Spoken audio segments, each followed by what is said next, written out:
El otro día salí a correr, como me imagino que lo haréis alguno de vosotros, y bueno, simplemente quería hacer un poco de ejercicio y también de alguna manera desconectar un poquito de la cabeza, ¿no? De las cosas que a veces llevamos en las preocupaciones, ¿no? Y bueno, como siempre, voy a una zona, o casi siempre, que es campo, que está cerca de casa y hay caminos como suele haber en una zona así de campo, ¿no? Y en esta ocasión me fui por un camino que había transitado alguna vez, pero normalmente lo que hice la última vez es volver por ese mismo camino cuando ya me cansaba, que tampoco tardó mucho en cansarme.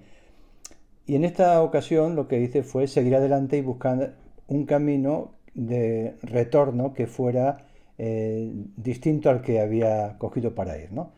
Que me habían contado que estaba por ese sitio. Así que yo intenté buscar ese camino, pero me daba cuenta que yo me cansaba, que pasaba el tiempo y no encontraba ese camino. Así que lo normal cuando uno tiene ese tipo de duda es preguntar. Así que pregunté a un señor que venía por allí y me dijo, bueno, pues mira, para acá, para allá, aquella rotonda, qué tal, que ves allí esa puente. Y yo seguí para adelante con esa indicación, pero me daba cuenta que no lo tenía tan claro. Así que paro a otro y ese otro me lo explica un poquito mejor, ¿no? Pero curiosamente cuando estaba explicándomelo este hombre se para a otro que nos estaba escuchando, esto pasa en el campo, en la ciudad no se para nadie, cada uno, pero esto, en el campo pasa esto, hay esa tendencia a ser más sociable, y este hombre le estaba corrigiendo al otro diciendo, no, no, si hay un camino aquí que gira por aquí, sube por escalera y ya va para su pueblo. Así que bueno, pues con ese tercero ya se aclaró y fue muy sencillo. Volví, pum, cogí la escalera y rápidamente volví, ¿no? Así que fueron tres personas las que me tuvieron que ayudar para volver. Tal vez fue mi torpeza o tal vez porque, bueno, entiendo también que cuanto más opinión o gente te pueda asesorar mejor. Y esto me hizo pensar en una frase de Louis Pasteur, este científico no francés, que dice, un poco de ciencia nos aleja de Dios, pero mucha ciencia nos acerca a Dios, ¿no? Y pensaba en esto, ¿no? También desde el punto de vista bíblico, ¿no? Que es un privilegio conocer un poquito de la Biblia, un versículo de la Biblia. No sé si tú eres de los que lees un versículo de la Biblia o no lees nada, pero si es un privilegio conocer un versículo de la Biblia o un poquito de la Biblia, es realmente un tesoro poder conocer más de la Biblia. Y esa es mi reflexión, ¿verdad? Con esta enseñanza que te digo, no, no te quedes solamente con un texto de la Biblia, sino ten sed de leer más de la Biblia, de escuchar más de la Biblia. ¿Por qué? Porque cuando uno empieza a leer la Biblia y a profundizar en ella, se da cuenta de que es más complicado de perderse. Porque, como me pasó a mí, a veces escuchas una indicación, pero ni siquiera puedes defenderte porque no tienes contraste, ¿no? Para hacerlo. Cuando vino esa otra persona, ya eran dos personas que contrastaban esa opinión. Así que yo lo que te aconsejo, ni siquiera por un pastor como yo, que te pueda decir lo que dice la Biblia, sino que tú tienes que ir directamente a esa fuente y conocer cada día un poquito más de la Biblia. Así que espero que tengas un corazón abierto ahora para escuchar lo que quiero compartir en este domingo. Saludos a todos en primer lugar. Tenía que haber habido un culto presencial en la iglesia, pero por tema de unas obras que se están haciendo se ha tenido que suspender, pero estás aquí escuchando la palabra de Dios y pido que tengas un corazón abierto. Así que en este domingo espero que Dios te bendiga y que tú puedas tener más datos, más información de lo que es la palabra de Dios, que ya sé que la lees, pero que te pueda aportar algo, ¿no? Porque en realidad Dios nos hace crecer a través de edificarnos unos a otros. Y algo que tú puedes aportarme, para mí me sirve de ayuda, y algo que yo te pueda aportar, pues a lo mejor también, ¿no? Porque de esa manera Dios impide que seamos autosuficientes, que dependamos también los unos de los otros en cierta medida. Pero sobre todo teniendo claro que lo principal es que no hay nadie que esté por encima de lo que dice la Biblia, la palabra de Dios, y quiero reflexionar en ello. En esta mañana vamos a empezar una nueva serie. La serie que vamos a empezar en esta mañana tiene 4 capítulos y se llama Una iglesia fiel. Esa es la serie que vamos a comenzar, que son cuatro semanas, y está basada en la carta de Pablo a los Colosenses. Hoy tocaremos el capítulo 1 y 2. Y yo en esta serie de hoy, en este capítulo que hoy vamos a dar, puesto que el nombre que tiene la serie es Una iglesia fiel, yo le he puesto el de hoy, el capítulo de hoy, ¿en qué debemos ser fieles? Porque cuando dice una iglesia fiel, pues todo el mundo quiere ser una iglesia fiel, todo el mundo quiere ser fiel, ¿no? Pero yo me gustaría profundizar en qué debe ser una iglesia fiel, ¿no? Porque es ahí donde yo creo que está un poquito la clave, ¿no? Porque hay, hoy día se tiene el concepto, ¿no? De que como diría yo, una iglesia grande o fuerte se suele medir pues, por su tamaño, por su economía, por su influencia en las redes sociales, ¿no? Por la cantidad de templo, de gente que tenga. Y déjame decirte que esta no es una bendición, pero esta tampoco es digamos, una garantía, ¿no? de una iglesia fiel. Es una iglesia numerosa. En esta carta precisamente el apóstol Pablo, cuando escribe a los colosenses, les recuerda que realmente la grandeza de una iglesia fiel no consiste en esto. Y es en lo que quiero reflexionar si tú estás atento con esta meditación de hoy, ¿no? En primer lugar, decir que la carta a los colosenses es una carta que se la escribe Pablo en el año 62-63 después de Cristo. Es una carta que él la escribe en prisión, o sea que no puede unirse a ellos. De hecho, nunca estuvo en esa iglesia en Colosas por diferentes circunstancias, que ahora no vamos a hablar, pero lo dice la Biblia. Pero él, estando en la cárcel, escribe esta carta a los colosenses. Colosa, que es la ciudad donde estaban estos creyentes, era una ciudad que estaba en la zona de Frigia, que pertenecía a la zona de Asia Menor, que es lo que hoy sería Turquía, ¿no? Y Colosa había sido una ciudad próspera, pero que en tiempo de Pablo, cuando escribe esta carta, es una ciudad en decadencia, que no tiene mucha relevancia, ¿no? A su lado estarían cerca Hierápolis y la Odisea, que son dos ciudades también más grandes que aparecen también en la Biblia, aparecen en Colosenses capítulo 4. La Odisea tenía cierto peso político y Hierápolis tenía una cierta popularidad también entre la gente, ¿no? Pero como he dicho, Colosas era una ciudad pequeña, no era apenas relevante y en comparación con estas dos ciudades no era una ciudad rica. Pero es interesante que estas tres ciudades estaban en una zona sísmica donde había terremoto y no curiosamente, sino que la historia cuenta, ¿no? Que en el año 60 hubo un terremoto que destruyó esta ciudad, la iglesia, la ciudad de Colosa, ¿no?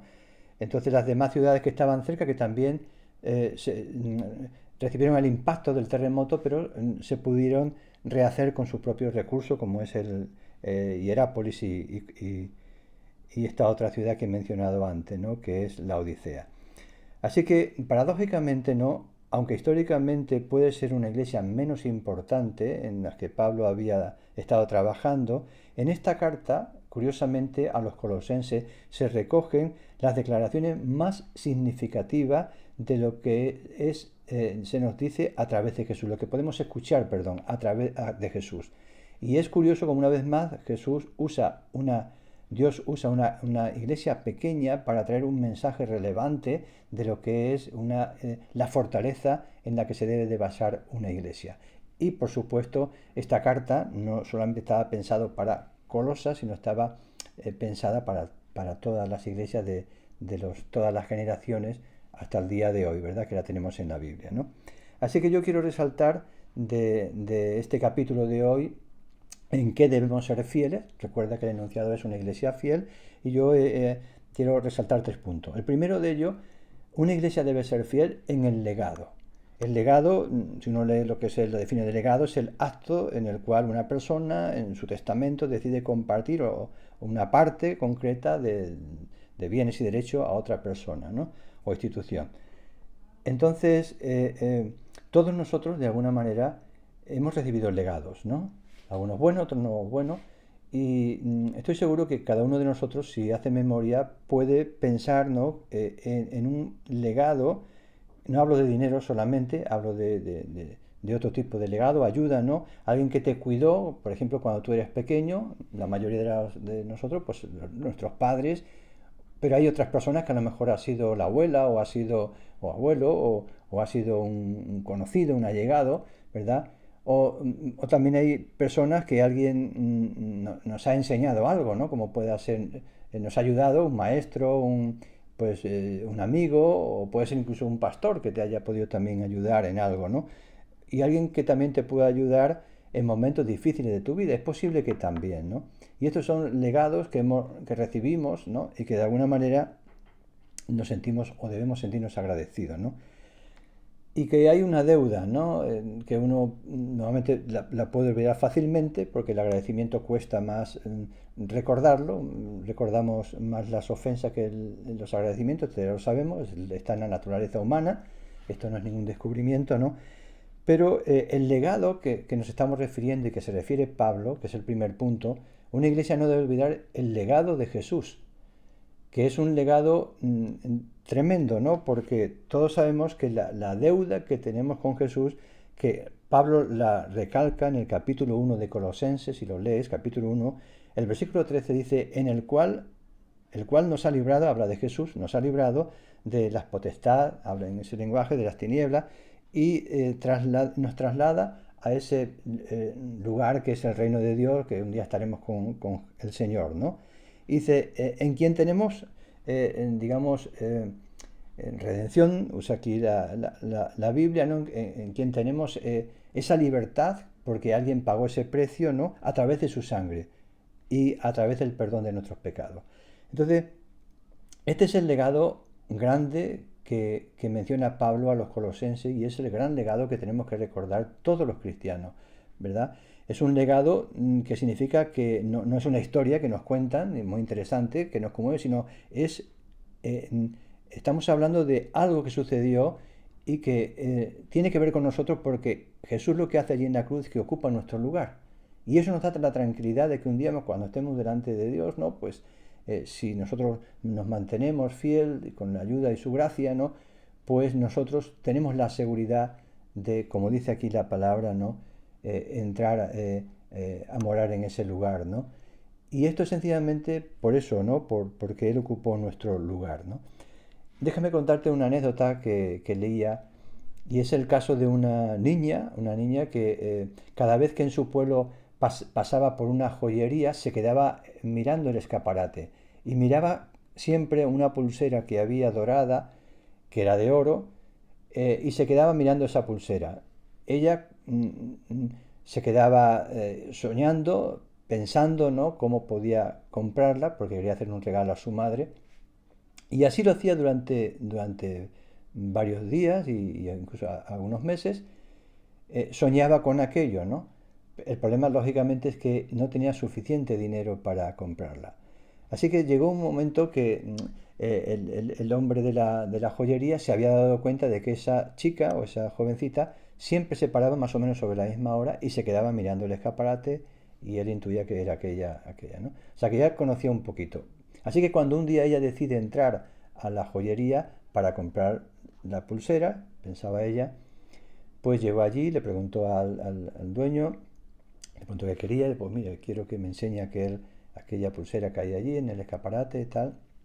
El hombre se la sacó y ella, en cuanto la cogió en la mano, bueno, pues el hombre vio que se quedaba emocionada, incluso se dio cuenta de que soltaba algunas lágrimas, ¿no? Pensando en lo feliz que iba a hacer a su madre, ¿no? Entonces, en un momento determinado, pues después de estar ahí tocándola y mirándola, le preguntó que cuánto vale al de la tienda, ¿no? Y el hombre le respondió con otra pregunta. Le dijo, ¿cuánto tienes? Y entonces ella empezó a sacar su pequeño monedero y sacó allí las monedas que tenía, no eran muchas monedas, ¿no? Y el hombre le dijo, bueno, ¿tienes algo más? Y ella pues metió la mano, sacó ya cosas que tenía ahí, pues un anillo de plástico y no sé, algunas cosas más que, bueno, no eran muy relevantes. Y el hombre le dijo, ¿es todo lo que tiene? Y dijo, sí, es todo lo que tengo, ¿no? ¿Y por qué quieres la pulsera? Y entonces ella le comentó que lo quiere para su madre, que es una persona que se pasa trabajando y limpiando y haciendo muchas cosas, ¿no? Para que ella y sus otros hijos puedan tener comida, ¿no? Y alimento. Y ella quería agradecerle, ¿no? Pues comprándole ese regalo para su cumpleaños. Entonces el hombre le dijo, bueno, pues está bien, con esto que me has dado es suficiente. Así que cogió, le iba a dar la pulsera, la niña le dijo que si se lo podía envolver para regalo, se lo envolvió para regalo y ella se fue súper contenta, ¿no? Eh, Se lo entregó a su madre y todo. Pero al día siguiente de esto, la madre de la niña va a la joyería, ¿no? Y entra en la joyería con cierto temor, ¿no? Y le pregunta al hombre, ¿no? Bueno, que cómo había comprado su hija esta joya, ¿no? Que era de oro, ¿no? Y dice, sí, sí, efectivamente es de oro. Dice, pero ¿cuánto vale esto? Dice, ¿cómo es posible que ella lo haya comprado, ¿no? Entonces el hombre ya se imaginaba por dónde iba, ¿no? Y le dijo el hombre, bueno, pues aquí tenemos por costumbre no ser muy confidenciales con nuestros clientes, no dar datos. Y dice, sí, sí, pero es que esto vale mucho dinero. Y dice, bueno, mire, lo que sí le puedo decir es que ella pagó un precio muy alto. Y ella dijo, la madre se quedó sobre un precio muy alto, pero si apenas tiene dinero. Y el hombre le dijo, bueno, ella pagó un precio muy alto, pagó todo lo que tenía. Y de esta manera, bueno, pues el hombre no le dio más información, así que ella se marchó, ¿no? Y esta anécdota de lo que es esta pulsera que compró la niña, nos hace ver un poquito, ¿no? Lo que es el precio de la cruz, ¿no? Hay muchas veces que nosotros cuando pensamos en la salvación, pensamos que a lo mejor, bueno, pues es algo que ha sucedido, que a lo mejor un día me servirá, pero no nos damos cuenta del valor que eso tiene, ¿no? Y yo pensaba, digo, ¿por qué nosotros como cristianos no podemos, cuando estamos orando a veces, ¿no? En cualquier momento, ¿por qué no podemos ser como esta madre? Que vamos a hablar con Dios y le decimos, ¿cómo es posible que tú hayas pagado este precio tan alto por mi salvación? Ya sabemos la respuesta, por amor, lo sabemos. Pero yo pensaba en interiorizar un poco esto, ¿no? En preguntarme y preguntar a Dios, ¿no? ¿Cómo es posible que Jesús haya pagado ese precio tan alto de morir en una cruz por mí, sin tener necesidad, y por ti también, ¿no? Y esto tiene que ver con ese legado que estaba diciendo antes. Este es el legado más importante que Jesús nos deja. No es la teología, no es las buenas acciones, no es los milagros. Este es el legado más grande. En Juan 3:16, que lo conocemos, que Dios nos amó de tal manera que entregó a su Hijo. Nos amó. O sea, es el amor el que le hace entregar. Y, y es interesante como Pablo, en Colosenses capítulo 1, lo que hace a los colosenses es resaltar lo que es ese legado de Jesús, lo que es Jesús, ¿no? Y eso es lo que hace que nosotros podamos ser una iglesia fiel, que una iglesia que transmita ese legado, primero viviéndolo y después que lo transmita, porque sin esto no tenemos nada. Tenemos simplemente una religión, tenemos simplemente una serie de normas como tantas otras religiones. Pero el legado más importante que nadie no se puede igualar es que Jesús se hace hombre y viene a morir por nosotros, simplemente por amor, ¿no? Y él en Colosenses capítulo 1 le resalta estas grandes verdades de quién es Jesús y le dice Colosenses 1, versículo 15, lo puedes leer, dice, Él, hablando de Jesús, es la imagen del Dios invisible. Versículo 16 dice, en Él fueron creadas todas las cosas. En versículo 17, en Él, en Jesús, es antes que todas las cosas. Él es la cabeza del cuerpo, que es la iglesia. Él es la cabeza. Él es el principio. Él es el primogénito de todos los muertos. Él es el que resucitó y es el primero de todos los que vamos a resucitar simplemente por haber creído en Él y haberle seguido, ¿no? Si Dios lo permite y nos da gracia, ¿no? Dice, en Él habita la plenitud. Dice, por medio de Él reconcilió al mundo consigo mismo, ¿no? A las que creyeran en Él, ¿no? Y así Pablo en este Colosenses capítulo 1, versículo 15, 20 hasta 23 puedes ir viendo cómo lo que resalta es la verdad tan fundamental y firme de que Jesús es el centro de todo, es el centro de nuestra fe. Y es interesante que esto es una gran verdad, porque nadie de nosotros, ¿verdad? Por mucho que se acostumbre, incluso aunque no sea creyente, nadie puede cuestionar de que tenemos un tiempo aquí en la tierra, que aquí no estamos eternamente, ¿no? Y que tenemos un tiempo de caducidad, como escuchaba, que es otro tema que a lo mejor otro día puedo compartir, ¿no? Tenemos físicamente una caducidad también, ¿no? Para que lo entendamos fácilmente, más o menos, pero hay una caducidad que a veces no queremos leerla, que a veces no nos interesa, pero esa es la realidad. Entonces, nadie puede ser indiferente ante este regalo. El tema está si realmente captamos la importancia. Pero la iglesia lo que tiene que hacer, en primer lugar, para ser una iglesia fiel, es tener presente este legado, tenerla presente uno mismo, ¿no? Para luego poderlo transmitir. Y el segundo punto que he puesto yo de que en qué debe ser fiel a una iglesia es la identidad. La identidad. La identidad que debe tener una iglesia lo expresa Jesús en Mateo capítulo 5, 14, que lo sabemos, y él dice, vosotros sois la luz del mundo. Eh, Así como lo es la luna, ¿no? Porque en realidad la luna, uno dice, bueno, la luna no tiene luz. Sí tiene luz la luna, claro que tiene luz la luna. Y es la luz que le refleja el sol, claro que tiene luz, porque si nos ponemos en ese término, ya alguna vez lo he dicho, ¿no? Claro, tampoco tiene luz una vela, ni tiene luz una lámpara, ni la lámpara LED más moderna tiene luz. Necesita la electricidad y la vela necesita pues una llama que la prenda, ¿no? Entonces en realidad cuando Jesús dice que nosotros somos la luz del mundo es como la luna, somos la luz, pero él sigue diciendo en Juan 8, capítulo 12, él dice, yo soy la luz del mundo. Y Jesús es la luz en realidad. Cuando él dice que vosotros sois la luz es porque nosotros le reflejamos a él o le podemos reflejar a él. Entonces es tan importante que entendamos este principio, ¿no? Que Jesús es la luz del mundo. Jesús es luz, es el que nos enseña el camino, es el que nos muestra las verdades. Es que cuando tenemos duda, Él nos aclara. Evidentemente, la fe no se va a acabar, con lo cual hay muchas cosas que no entendemos y esto lo debemos solucionar con tener fe en Jesús, ¿no? Pero eso no quita que haya muchas cosas que Jesús nos dejó mucha claridad en ella, ¿no? Y es interesante que cuando Jesús nos dice que nosotros, ¿no?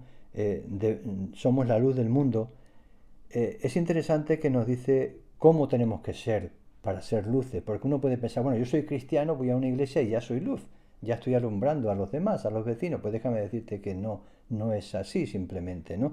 Jesús dice que en Mateo 5:16 dice, así alumbre vuestra luz, habla a los discípulos, a nosotros, a ti y a mí, así alumbre vuestra luz delante de los hombres, para que vean vuestras buenas obras y glorifiquen a vuestro Padre que está en los cielos. O sea, cuando Jesús está diciendo que alumbramos, dice que para que vean vuestras buenas obras y glorifiquen a Dios. O sea que para alumbrar tenemos que reflejar a Cristo, pero no reflejar con un nombre llamándonos cristianos, sino con nuestra forma de vivir, como Él vivía, haciendo buenas obras, No quiere decir que la salvación sea por obra, pero quiere decir que si realmente tenemos una fe genuina en Jesús, eso va a producir en nosotros obra, va a producir cambios, que la gente lo va a ver. Y eso es ser luz, ¿verdad? Un error que se había infiltrado en la iglesia de Colosa, por eso Pablo hace tanto énfasis en la importancia de Jesús, se había infiltrado, era una iglesia que la mayoría, muchos de ellos eran gentiles, ¿no? Y también había judíos, pero gentiles, y se habían metido diferentes errores doctrinales, ¿no? Como sigue pasando también, ¿no? Y gente que eran judíos legalistas, que querían volver a meter la ley, otros eran profesaban el ascetismo y otros también diferentes filosofías, entre ellas se dice que esta carta trata problemas de lo que son los gnósticos. Gnósticos es un movimiento también que empezó en el siglo II, pero que se cree, ¿no? Por lo que aparece en estas cartas, que ya en ese momento del siglo I, en Colosa, Pablo empieza a tratar este problema que estaba viendo, que tiene que ver con los gnósticos, ¿no? Los gnósticos es un fenómeno, como he dicho, del siglo II, que existe hoy también sigue existiendo,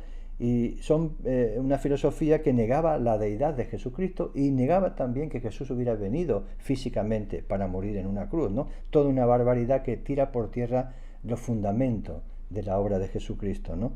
Así que por esta razón esta carta tiene una poderosa imagen acerca de Jesucristo. Y es interesante que esta iglesia, que luego con el terremoto desaparece como ciudad, pues Dios le da esa importancia y esa luz para que en ella podamos ver lo que era ese legado maravilloso y esa esencia, ¿no? de lo que es la fe cristiana.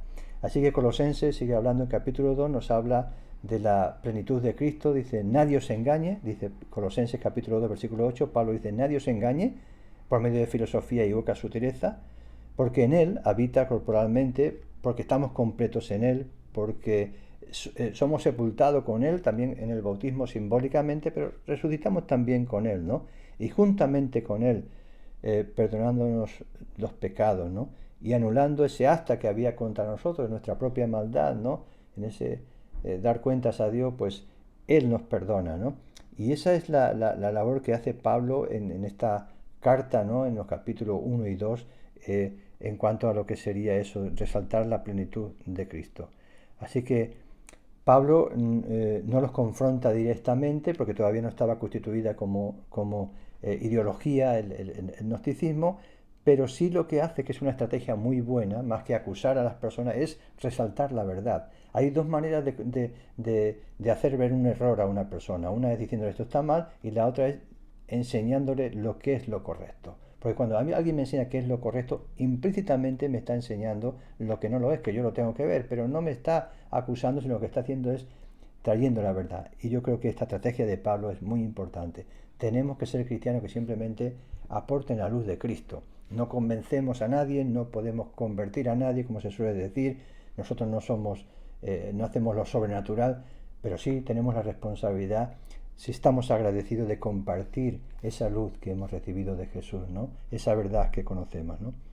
Y en tercer lugar, hemos hablado de una iglesia fiel tiene que transmitir un legado, tiene que transmitir una identidad y también una misión, ¿verdad? Para ser una iglesia fiel. Y esa misión que tenemos que tener como iglesia, lo hemos hablado en algunas ocasiones, en Mateo 28, que es esa gran comisión de ir a hacer discípulos a todas las naciones, ¿no? Enseñándoles que guarden todas las cosas que os he mandado, dice aquí Jesús, ¿no? Que os he mandado. O sea que nosotros tenemos que enseñar las cosas que nos ha mandado a nosotros. Quiere decir que si nos la ha mandado, tenemos que enseñar con nuestro ejemplo, no solamente con palabras.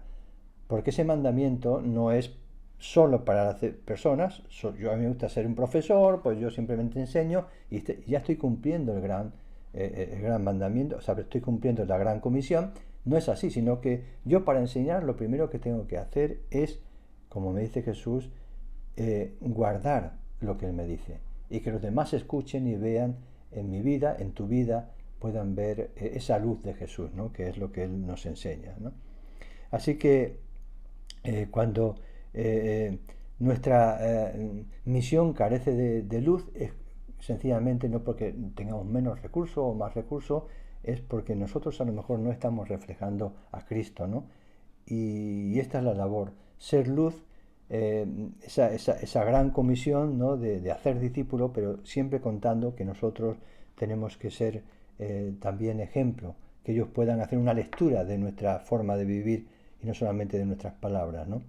Así que el apóstol Pedro también dice en 1 Pedro capítulo 2, ¿no? Dice que hubo también, y nos alerta, ¿no? de falsos profetas entre el pueblo, y habrá entre vosotros falsos maestros. Esto lo está diciendo el apóstol Pedro, que había ya en ese momento y que habrá en el futuro, y que se introducirán encubiertamente muchas herejías destructivas, ¿no? Así que yo también quiero llamar, y me doy cuenta, ¿no? Que no solamente a través de la historia, como dice Pedro, y que habla en el futuro, hay y ha habido personas, ¿no? Se han metido como falsos seguidores de Dios, ¿no? Quiero decirte que hoy lo vemos igual, hoy vemos también como hay gobernantes también que usan el nombre de Dios, ¿no? Y que arrastran a colectivos cristianos que simplemente caemos en el error, en la ignorancia, que es lo que nos advierte Pablo, de ser arrastrado, ¿verdad?, por esa sutileza. Somos arrastrados porque un gobernante usa el nombre de Dios o usa la Biblia, y esto no es ninguna identificación de que esa persona es una persona que está siendo usada por Dios. La identificación es la que dice Pablo, ¿no? Es alguien que pone a Cristo en primer lugar en su vida, es alguien que da ejemplo con su vida, es alguien que le preocupa más las personas que el poder que tiene, ¿no? Entonces es muy importante que como cristianos no nos dejemos engañar fácilmente, ¿no? Y que no simplemente porque una persona pues pueda hablar de Dios ya pensemos que tenemos que vender todas las demás verdades de Dios, ¿no? Porque aunque pensemos que el que hable de Dios, un gobernante, eso nos va a ayudar, la verdad es que eso no es así. Porque al final, si no hay realmente una autenticidad en esto, al final, aunque parezca que inicialmente por ser gobernante nos va a ayudar, al final nos encontramos con que está haciendo que la iglesia sea un mal testimonio y con lo cual nos está impidiendo ser luz en el mundo y está impidiendo que se cumpla pues esa gran comisión de ir por todo el mundo, ¿no? Así que es muy importante antes de finalizar con estos 3 puntos de cómo debe ser una iglesia fiel. Hemos dicho un legado correcto, no cualquier cosa, no hablar de prosperidad como fundamento principal, sino hablar de Cristo como el centro de nuestra fe, la identidad, que es ser luz, y luego también he dicho la tercera, que es la misión, y compartir, ¿verdad? Haciendo discípulos. Así que recuerda, quiero acabar con esto, recuerda la anécdota que hemos hablado. Una de ellas es encontrar ese camino que a mí me pasaba, ¿no? Preguntamos a uno y a otro y encontramos un camino. Pero sabéis, me ha pasado en alguna ocasión algo mejor que alguien te diga por aquí o te diga por allí, como en este caso, porque trabajando me ha pasado muchas veces que he tenido que buscar una calle, un sitio, y he tenido que preguntar muchas veces, pero ha habido situaciones, que la quiero tomar como ejemplo, que ha sido la mejor de todo, y ha sido cuando me he encontrado a alguien, a lo mejor incluso con el coche, porque yo voy a otro pueblo, que me dice, sí, mira, yo voy a esa ciudad y a esa zona, así que sígueme con el coche. Y yo lo que he hecho ha sido seguirle con el coche y me ha llevado hasta ese lugar, que era posiblemente donde él vivía, él ha seguido su camino y yo me he quedado en ese lugar de la forma más fiable y es siguiendo a alguien que vive allí. Y esa es la enseñanza que quiero quedarte con el ejemplo que iniciaba de escuchar, ¿no? Que por supuesto que los pastores y personas que compartimos la palabra intentamos ayudar, pero sobre todo que sepas que la mejor manera de llevarte a un lugar fiable es que tú sigas a aquel que vive en ese lugar. Y esa persona es Jesucristo. Él sabe acerca de la eternidad. Él sabe cómo llevarnos al cielo, ¿no?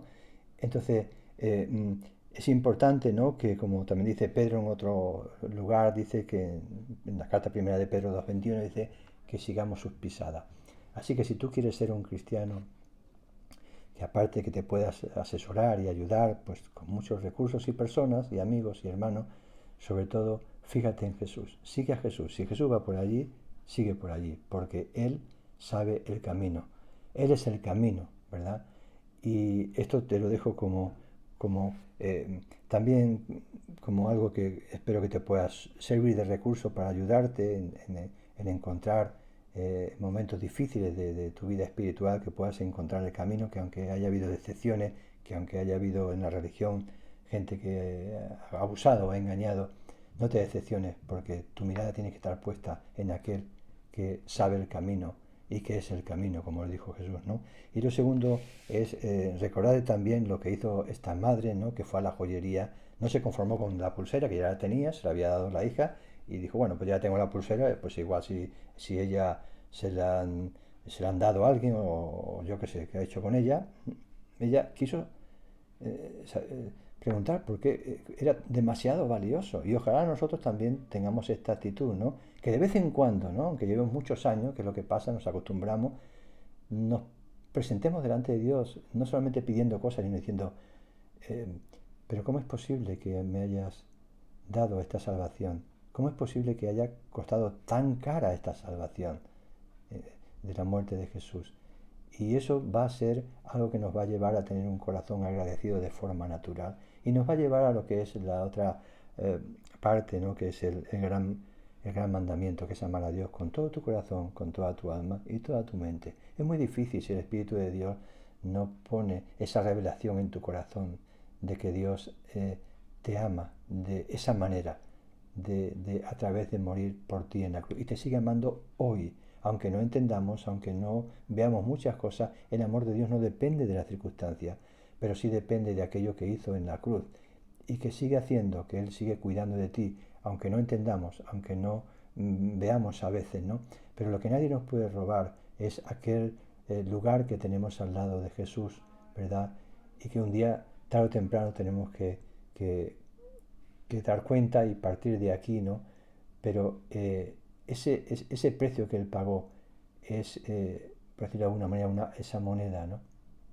Que me permite entrar a ese lugar con la confianza de que Jesús ocupó mi lugar, ¿no? Con mucho temor y con mucha reverencia, no presumiendo de que, sino simplemente dando gracias y pidiendo a Dios que me ayude a acabar la carrera y que te ayude a acabar la carrera, ¿no? Así que nada más, piensa que una iglesia fiel no existe, acabo con esto, que una iglesia fiel no existe si no hay un creyente fiel. Porque la iglesia, al fin y al cabo, no hemos dicho, no son las paredes, no es una institución, la iglesia somos las personas. Entonces, para que haya una iglesia fiel, una verdadera iglesia fiel, tiene que haber personas fieles, como tú y como yo, ¿verdad? Que pidamos a Dios que nos ayude a ser fieles. Y yo estoy seguro que tú vas a ser parte de esa iglesia fiel porque tú amas a Dios y Él cada día te va a ayudar a que tú puedas ser fiel y que puedas formar parte de esa iglesia que cuando Él venga un día se irá con ella, ¿verdad? Pues déjame darte un abrazo virtual, ¿no? Y desearte que Dios te bendiga en esta semana y te ayude. Y recuerda, lee un poquito más de la Biblia y eso te va a hacer conocer mejor las cosas de Dios. Recibe un fuerte abrazo. Dios te bendiga.